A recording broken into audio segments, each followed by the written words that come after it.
Hello students, আজকে political সায়েন্সের সুনাগরিকত্বের প্রতিবন্ধকতা সম্পর্কে বোঝাবো। তো সুনাগরিকতা, এই নাগরিক অর্থাৎ সুনাগরিক কাকে বলবো সে সম্পর্কে আগে প্রথমে বলি।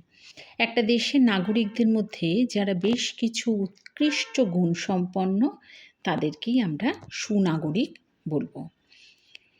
এই সুনাগরিকের বেশ কিছু গুণ থাকে, অর্থাৎ তাদের বিবেকবোধ থাকে, বুদ্ধিমত্তা থাকে, আত্মসংযম থাকে, এই সমস্ত গুণ তাদের মধ্যে থাকে। এছাড়াও দেশপ্রেম, উদার দৃষ্টিভঙ্গি ইত্যাদি ইত্যাদি। তো এই যে সুনাগরিক, এদের প্রতিবন্ধকতা সম্পর্কে আলোচনা। তো রাষ্ট্রীয় গণতন্ত্র সুনাগরিকতার উপর নির্ভর করে, তবে বাস্তবে সুনাগরিকতার আদর্শ সঠিকভাবে রূপায়িত হতে খুব একটা কিন্তু দেখা যায় না। তবে বিভিন্ন কারণে এই সুনাগরিকতার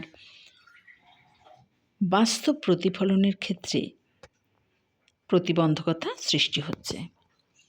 তো এই সম্পর্কে প্রথমে বলি যে সুনাগরিকত্বের প্রতিবন্ধকতার পশ্চাতে ঔদাসীন্য হচ্ছে প্রধান অন্তরায়। নাগরিকরা যখন মনে করে যে রাষ্ট্র তথা সমাজের প্রতি কর্তব্য পালনের দায়ভার শুধুমাত্র তার একার নয়, তখনই তাদের রাষ্ট্রীয় দায়িত্ব বা কর্তব্য পালনে ঔদাসীন্য দেখা যায়। এছাড়াও নাগরিক হিসাবে নির্বাচনে ভোটদান থেকে বিরত থাকা, রাষ্ট্রকৃতজ্ঞদের কর্মের প্রতি অনীহা, সৌভ্রাতৃত্ব না থাকা ইত্যাদি কারণেও কিন্তু তাদের নির্লিপ্ততার পরিচয় কিন্তু বহন করে। নাগরিকদের এই ঔদাসীন্যের পশ্চাতে বেশ কিছু কারণও আছে। তার প্রধানতম কারণ হচ্ছে অশিক্ষা, বৃহৎ রাষ্ট্রীয় ব্যক্তির অসহায় অস্তিত্ব ইত্যাদি ইত্যাদি। এছাড়াও বলি যে স্বার্থপরতা।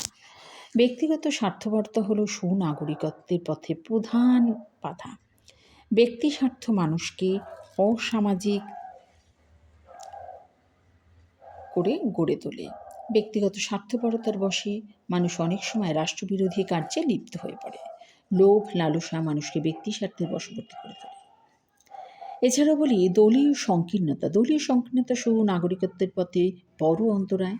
প্রতিটি রাজনৈতিক ব্যবস্থায় দল ব্যবস্থা অত্যন্ত গুরুত্বপূর্ণ। অনেক সময় দেখা যায় যে দলগুলো দেশবাসীর কল্যাণ তথা বৃহত্তর স্বার্থ বিসর্জন দিয়ে দলীয় স্বার্থের দ্বারা পরিচালিত হয়।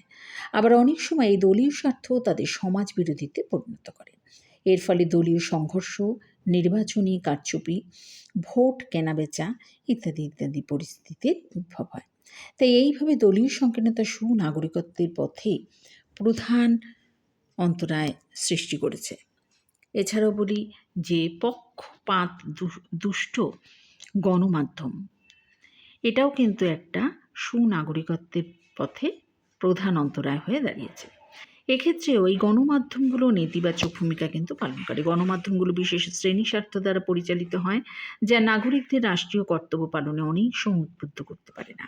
গণমাধ্যমের পক্ষপাতমূলক ভূমিকা জনমতের সঠিক প্রতিফলন ঘটাতে একেবারেই অক্ষম।